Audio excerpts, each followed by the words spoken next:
Pero, inot sa kapos pala, nagpasalamat ko sa Diyos, hulikan maray na panahon, na itinao sa satuya, ning kagulang. Asin, ang pagkamuot ng mga lamban sa tuya, agihan ng lumana. Tamay kasabihan bagaan Diyos na dakilabon anader has ay higlabyaw magkaminurootan niya ka mo hirang pagkamuot ko sa iyo. Tay, miss na kita. Grade 1 pa lang ako. Ikaw ng unang guro ko. Hindi sa loob ng silid-aralan, kundi sa gitna ng buhay na payak, ngunit puno ng aral. Sa iyo ko unang natutunan kung paano magpaningas ng apoy sa dapugan. Sa bawat usok na sumisingaw mula sa tuyong kahoy, may sining ng tiyaga at disiplina kang itinuturo sa akin. Sa lutong paksiw na tunsoy, sa amoy ng sukat luya sa umaga, parang niluluto mo rin ang puso kong bata pa, hinuhubog sa init ng pagmamahal. Araw-araw pagising ko, una kong hinahanap ay ikaw. Pero madalas, wala ka na sa tabi. Di pa ako nakakapagilamos, diretso agad ako sa tindahan ni Lola Goyeng. Doon, di ako matatagpuan kita. Nakaupo, sumisimsim ng mainit na kape. Sinasawsaw ang pandesal na tila laging may kasamang buntong hininga.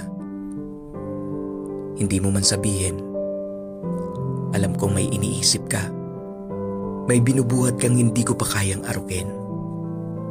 Kapag ikaw ay namamasada ng pedicab, ako ang tagabilang ng mga barya mong kita sa buong maghapon.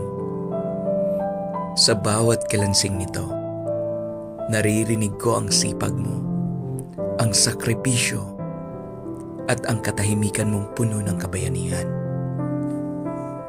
Hindi mo kailanman ipinagyabang ang pagod mo. Pero sa bawat bariyang inilalapag mo sa aking palad, damang-dama ko ang bigat ng iyong pangarap para sa akin.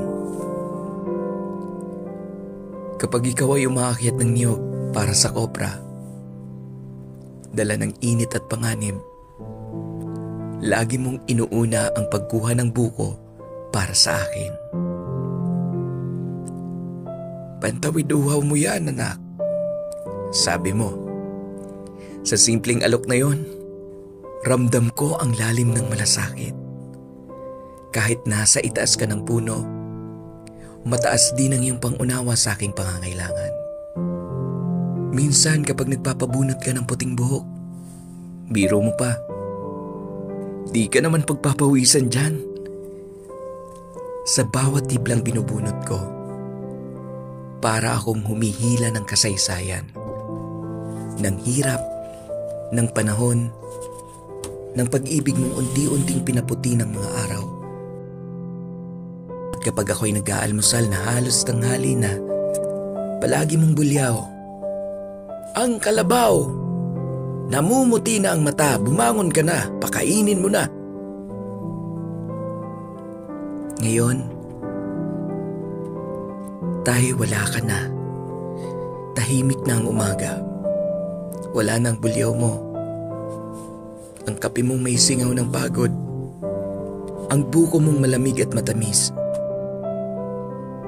Pero naririto pa rin ako. Bata pa rin sa paningin mo. Anak mong laging naghahanap sa yapak mong di na maririnig. Tay, miss na kita. Hindi ko lang namimiss ang pandesal na isinasawsaw mo sa kape o ang baryo-baryang sabay nating binibilang.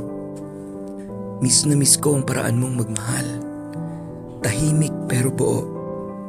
Simple pero totoo. Sa bawat araw na lumilipas, dala ko pa rin ang mga aral mong walang tunog pero malalim. Sa puso ko, buhay ka pa rin. Hindi bilang alaala lang, kundi bilang liwanag sa mga araw na tila nawawala ako. Tay, may paraan lang para muling bumalik sa umagang yon. Ako'y muling tatakbo sa tindahan ni Lola Goyeng at sa tabi mo'y tatahimik habang humihigop ka ng kape at ako'y nakikinig sa tunog ng pag-ibig mong di kailanman nawala.